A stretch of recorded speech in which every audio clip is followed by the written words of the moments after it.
Bonjour et bienvenue sur Médien TV. Après le départ des forces françaises, c'est au tour des militaires américains présents au Niger d'être priés de quitter ce pays ouest africain. Et pour cause, Niamey juge cette présence de l'armée américaine illégale. Des divergences de vues sur un rapprochement entre le Niger et la Russie serait aussi une raison susceptible d'avoir accéléré cette bruit entre les autorités de la transition militaire à Niamey et le gouvernement des États-Unis. Pour analyser ce développement important dans la région sahélienne, nous avons le plaisir de recevoir Henri Nzouzi, analyste politique en direct avec nous depuis Kinshasa. Bonjour à vous, Henri Nzouzi, et merci d'avoir accepté notre invitation.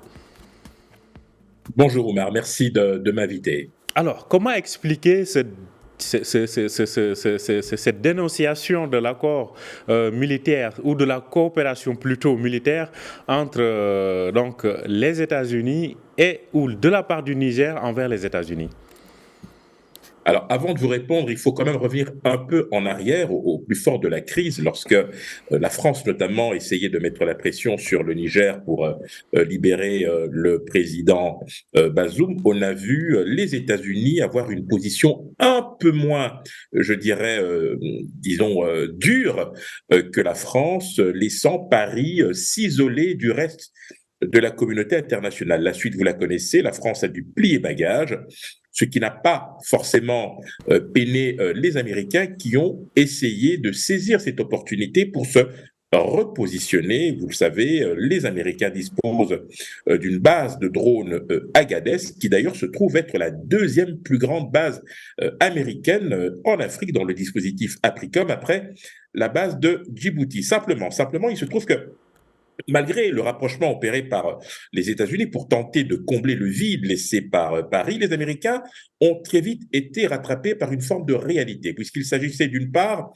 de concilier deux points de vue, je dirais, antagonistes. Le premier consistant à, disons, accorder le bénéfice du doute à la junte en essayant de comprendre ses motivations, mais l'autre étant de maintenir une forme, je dirais, de conditionnalité sur la manière la plus efficace de poursuivre cette coopération avec la junte nigérienne, à savoir des garanties en termes de démocratie, en termes de bonne gouvernance. Si vous ajoutez à cela le fait que les Américains ne voient pas d'un très bon œil la présence de plus en plus importante de la Russie dans la sous-région, mais également les multiples appels répétés pour que cesse toute coopération militaire des Nigériens avec à la fois la Russie et l'Iran, vous avez effectivement un cocktail qui aboutit à cette prise de décision assez inédite, puisque on peut effectivement s'interroger sur les motivations de la junte, mais ce qui est encore beaucoup plus surprenant, c'est le ton qui a été utilisé. Je rappelle qu'il y a de cela quelques jours, une délégation américaine a séjourné longtemps à Niamey. Elle n'a même pas été reçue. On voit très bien ici que nous sommes dans le cas de figure le plus classique de l'arroseur arrosé. Alors, disons, c'est un problème bilatéral entre Niamey et Washington, ou plutôt une tendance, ça s'inscrit dans une tendance régionale, comme on l'a vu, par exemple, au Mali et au Burkina? Alors, si l'on parle effectivement de tendance régionale, on devra à ce moment-là évoquer la présence de plus en plus importante et marquée de la Russie à travers Wagner dans certains pays, on va les rappeler, hein, pour faire court.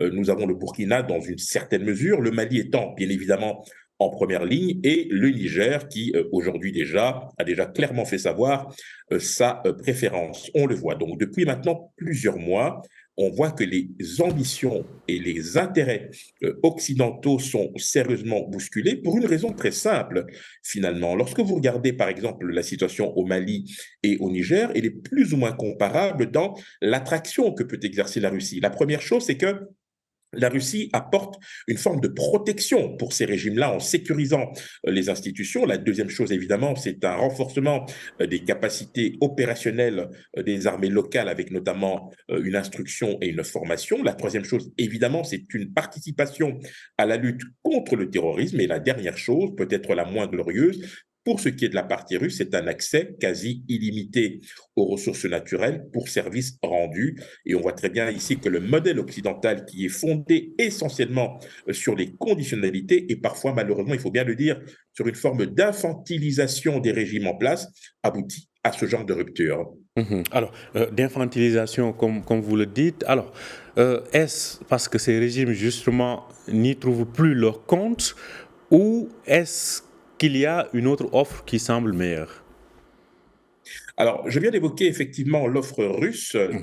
dans ces détails, parce qu'en fait, il y a moins de contraintes en termes d'exigences démocratiques et en termes d'exigences de bonne gouvernance. La deuxième chose qui me paraît la plus importante, c'est que nous avons en fait des jeunes qui ont besoin du temps. Ils ont besoin de s'installer dans la durée et ce cas de figure, ce schéma n'est possible qu'avec un partenaire russe qui est beaucoup moins regardant sur les principes et sur la nécessité de revenir à un ordre constitutionnel. Donc on voit très bien que le choix est très très clair et très facile à faire pour ces différentes juntes, avec évidemment la garantie de rester au minimum 5 ans au pouvoir, ce qui éloigne évidemment toute perspective de retour à l'ordre constitutionnel avant 3 ans, terme qui, de manière assez générale, était proposé par la CEDEAO dans les différents pays concernés.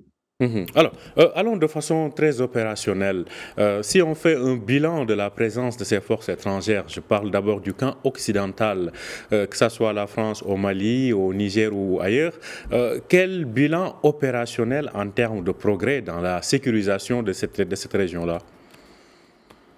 Alors, je dirais que le bilan est assez mitigé parce qu'il ne faut pas oublier qu'il y a eu un certain nombre de dispositifs qui se sont superposés. Vous avez le G5 Sahel, vous avez eu à un moment donné la MINUSCA, vous avez eu la Task Force Takuba, vous avez eu l'application des Américains notamment à Agadez qui permettait justement un appui en renseignement et en équipement et qui permettait effectivement d'anticiper sur toute menace djihadiste. On va dire que il y a à boire et à manger dans cette situation-là, puisqu'il y a eu effectivement des avancées, parfois des reculs, mais surtout un manque de financement qui, aujourd'hui encore, rendent les armées, notamment maliennes et nigériennes, relativement vulnérables dans cette lutte contre le terrorisme.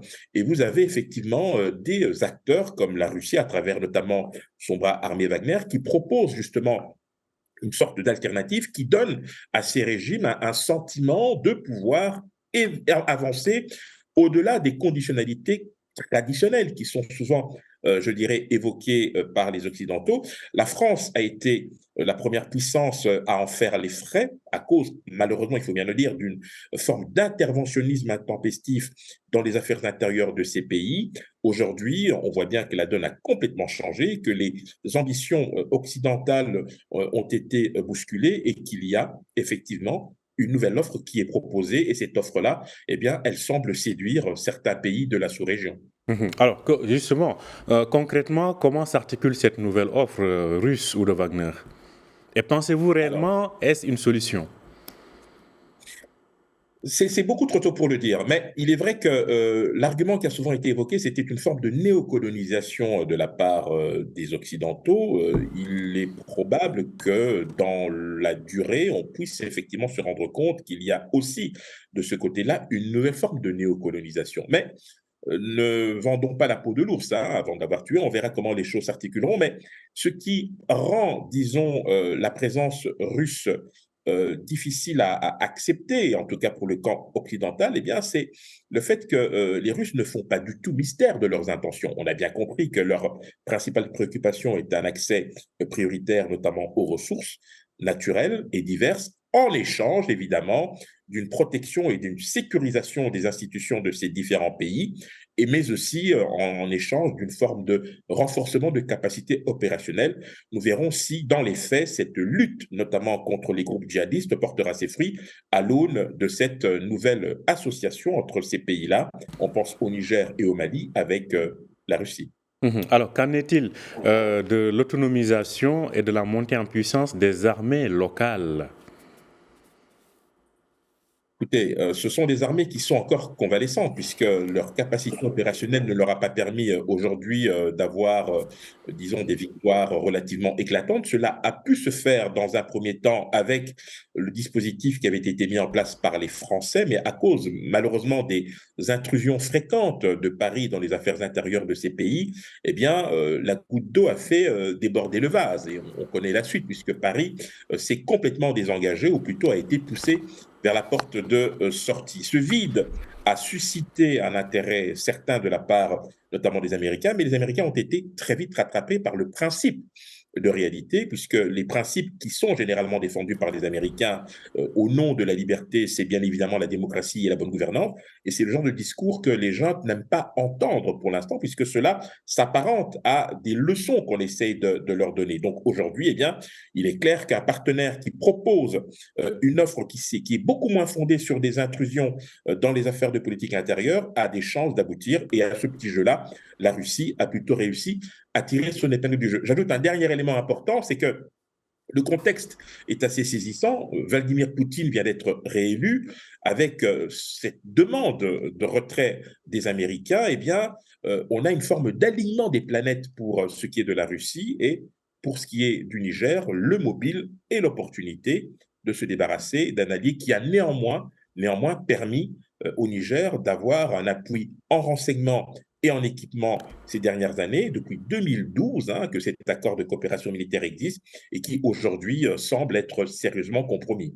Mhm. Mais alors, au-delà de ces armées, est-ce que la situation sécuritaire s'améliore depuis quelques mois ou depuis quelques années, depuis l'arrivée de ces nouveaux régimes? Comment évolue cette situation sécuritaire?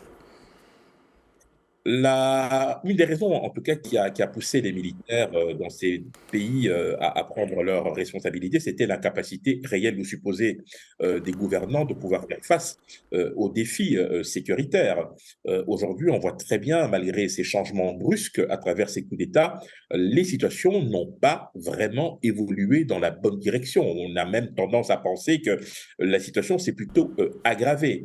Et on voit que parmi les solutions qui ont été optées par certains de ces pays, on pense évidemment au Niger désormais et au Mali, il y a justement le fait de s'adjoindre les services d'un pays qui, de leur point de vue, et ils prennent pour cela exemple sur la situation en Centrafrique, qui aurait en tout cas par hypothèse, réussi à stabiliser la situation dans ce pays. Nous verrons comment est-ce que l'avenir se présentera pour ces pays. Mhm. Alors, qu'en est-il de la formation annoncée d'une force conjointe entre les trois États membres de l'Alliance des États du Sahel, à savoir le Mali, le Burkina et le Niger? Alors, l'Alliance des États du Sahel se veut comme une forme de package, de réponse de ces pays face, d'une part, à une injustice ressentie par les différentes opinions publiques à travers les sanctions qui ont été infligées notamment par la CEDEAO et surtout une volonté de s'affranchir de la tutelle occidentale, puisque du point de vue de ces opinions publiques et de ces régimes-là, la CEDEAO notamment est inféodée aux intérêts occidentaux. C'est un long processus, nous verrons comment les choses s'articuleront, mais il y a, semble-t-il, des éléments relativement positifs pour, je dirais, concrétiser cela, puisque vous avez de manière bilatérale des initiatives qui se prennent entre certains pays membres de la CEDEAO, enclavés ou non enclavés, qui entendent bien poursuivre leurs échanges commerciaux avec ces différents pays. Nous verrons quel type d'institutions seront mises en place par ces trois pays pour faire face aux défis qui leur sont lancés. Mais je pense que la CEDEAO continuera, je dirais, à tenter de négocier et de ramener à la raison ces pays, car il faut bien le dire, malgré l'annonce spectaculaire du retrait de ces pays de la CEDEAO, on sent très bien le vide qui est créé, indépendamment du fait que ces pays soient enclavés, mais cela constitue pour d'autres pays, dans le cadre notamment du commerce, je dirais, frontalier, un manque à gagner que certains n'ont pas envie de perdre. Mhm. Alors, il y a aussi une autre question, justement, que vous évoquez dans votre réponse, c'est par rapport à la CEDEAO, l'interaction. On savait que la CEDEAO disposait d'une force d'intervention. De façon générale, s'il y a peut-être à mutualiser les forces et à trouver ou bien un terrain d'entente sur le plan sécuritaire et militaire? Selon vous, quels sont les scénarios qui peuvent se dessiner? Alors, on revient toujours au même problème. Sans jeu de mots, je dirais, c'est le nerf de la guerre, le financement. Qui mettra la main à la poche dans un contexte mondial relativement difficile, où vous avez de plus en plus de pays qui sont vulnérables à la menace djihadiste? Je pense qu'au niveau de l'Alliance des États du Sahel, il y a une volonté de mutualiser les efforts en termes, je dirais, sécuritaires. Pour ce qui est de la CEDEAO, au plus fort de la crise avec le Niger, lorsqu'il y a eu des velléités pour intervenir militairement, on a très bien vu qu'il y avait des hésitations, des réserves émises par certains membres influents de la CEDEAO qui a rendu, je dirais, ce projet inopérant. Et donc, l'idée de voir demain éventuellement ces différents dispositifs cohabiter à nouveau me paraît peu probable tant qu'on n'aura pas résolu le problème de financement. Le problème donc de financement qui continue de se poser. Merci à vous, Henri Zouzi. Je rappelle que vous êtes analyste politique. Vous nous parliez depuis Kinshasa. Ce fut un plaisir de vous avoir sur Médian TV. Merci à vous. Merci, à très bientôt, j'espère. Merci à vous aussi de nous avoir suivis. Je rappelle que vous pouvez retrouver cet entretien sur notre site www.medianews.com. Bonne journée, bonne suite de programme sur Médian TV.